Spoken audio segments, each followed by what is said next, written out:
Assalamualaikum warahmatullahi wabarakatuh. Berjumpa lagi dengan saya Raslina di Daku. Dapur Buku, sebuah ruang untuk mengulas buku-buku seputar parenting, keluarga, dan wanita. Kali ini saya akan mengulas buku dengan tema parenting, sebuah buku tebal karya Dr. Muhammad Badri dengan judul Human Touch, Sentuhan Jiwa untuk Anak Kita. Buku ini sangat tebal, berjumlah sekitar 800-an halaman.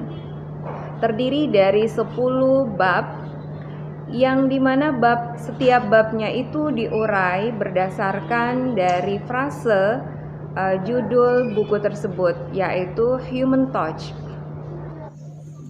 Hanya adalah hear him, dengarlah ia. U adalah understand his feeling, mengertilah perasaannya. Kemudian M itu adalah motivate his desire, berilah hasrat motivasinya. A-nya itu appreciate his effort, hargailah usahanya. Kemudian N itu news him, berilah ia informasi. Jadi sudah human, membentuk kata human. Kemudian dilanjutkan dengan touch. Touch itu terdiri dari T-nya itu adalah train him, latihlah ia. Kemudian O itu adalah open his eyes, bukalah matanya. Lalu U itu understand his uniqueness, mengertilah keunikannya.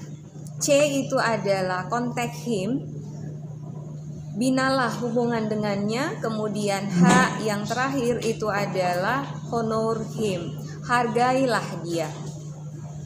Namun dalam video kali ini saya hanya akan mengulas satu bab, yaitu hear him, dengarkanlah ia. Siapa yang akan kita dengarkan? Anak-anak kita dan orang tuanya kita yang akan mendengarkan segala keluh mereka, segala cerita mereka, sekonyol apapun itu. Sahabat pustaka, di dalam bab Hear Him ini, penulis membaginya menjadi 3 tahapan. Tahapan yang pertama adalah kepiawaian untuk mendengar, atau kalau kita istilahkan secara sederhananya adalah mendengarkan sampai tuntas. Ini adalah poin yang sangat penting di dalam bab Hear Him ini. Kenapa? Karena ada banyak orang tua yang mengeluh, kenapa anak saya tidak mau mendengarkan perintah saya? Lalu kemudian sebagai orang yang paham tentang metode Hear Him ini, pasti akan bertanya, sudah seberapa lama atau sudah seberapa sabarnya Anda mendengarkan celotehan anak-anak Anda, mendengarkan curhatan anak-anak Anda. Jika kemudian Anda tidak punya waktu untuk mendengarkan mereka hanya karena alasan sibuk bekerja, sibuk beraktivitas, lalu kenapa kemudian Anda lalu berkeluh kesah? Anak-anak tidak mau mendengarkan kata-kata Anda. Nah, di dalam tahapan ini penulis ingin memberikan langkah-langkah yang aplikatif, langkah-langkah yang praktis, bagaimana Anda bisa memiliki kemahiran atau kemampuan untuk mendengarkan. Karena tidak semua orang mampu untuk mendengarkan. Dan sebaliknya, setiap orang memiliki keinginan untuk didengarkan. Lalu bagaimana jika Anda sementara mengerjakan suatu pekerjaan, sedang sibuk-sibuknya, lalu kemudian anak Anda datang dengan wajah yang penuh ceria, ingin mengungkapkan sesuatu kepada Anda. Apa yang akan Anda lakukan? Boleh jadi Anda akan marah, mengusir anak Anda. Nah, yang disarankan oleh penulis adalah dalam bab Hear Him ini, dengarkanlah ia. Jika memang Anda tidak memiliki kesempatan sedikit pun untuk mendengarkan celoteh anak-anak Anda, maka yang mesti Anda lakukan adalah sampaikan dengan jujur kepadanya, bolehkah engkau datang 10 menit lagi? Ibu akan senang mendengarkannya. Sampaikan itu dengan menatap matanya dengan penuh kelembutan dan penuh keyakinan. Maka anak-anak Anda akan memahami dan insya Allah akan datang lagi kepada Anda di waktu yang tepat. Lalu di beberapa orang tua ada yang kemudian berkata lagi atau bertanya lagi, siapa yang mampu bersabar untuk melakukan hal itu? Sementara orang dewasa memiliki banyak pekerjaan, memiliki banyak kesibukan. Sementara anak-anak hanya bermain, memuaskan keinginan mereka untuk bereksplorasi. Tidak ada hal yang penting dalam pandangan atau dalam kacamata orang dewasa. Ya, padahal penulis kemudian memberikan tips, memberikan pesan bahwa memang dibutuhkan kesabaran yang tanpa batas di dalam proses mendidik anak-anak. Kalau Anda belum memiliki kesabaran itu, teruslah berlatih, bahkan memaksakan untuk bisa memiliki keterampilan mendengarkan dengan seksama. Maka hal yang perlu kita lakukan adalah yang pertama, belajar untuk mendengarkan anak dengan penuh kesadaran.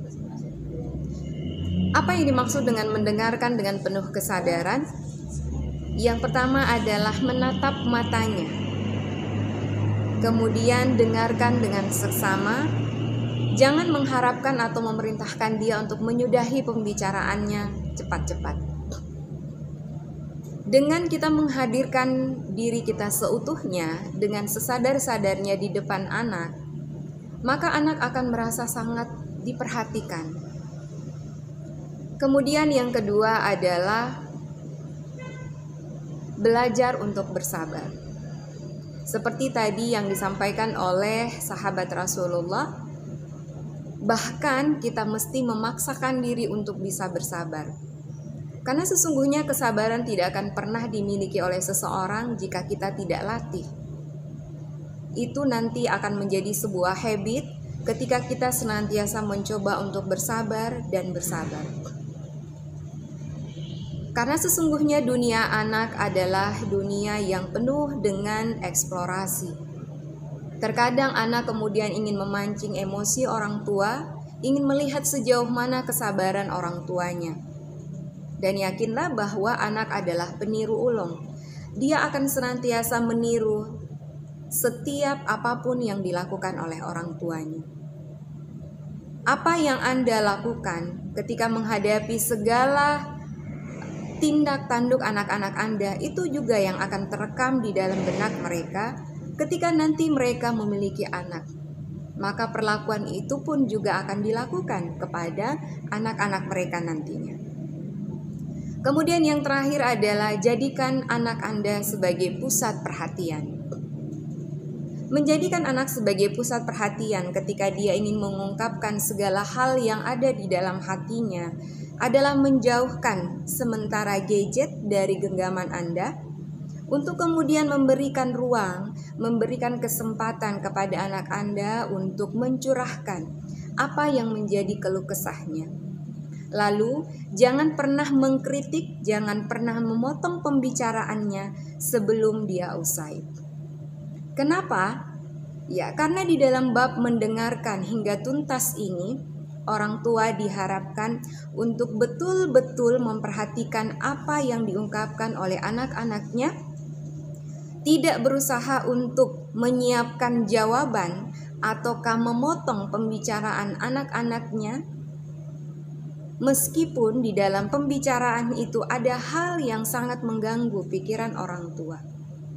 Tunggulah sejenak hingga dia usai menyampaikan seluruh curhatannya, barulah kemudian kita menata kata untuk menyampaikan apa yang kita inginkan. Demikian ulasan buku kali ini. Semoga bermanfaat. Assalamualaikum warahmatullahi wabarakatuh.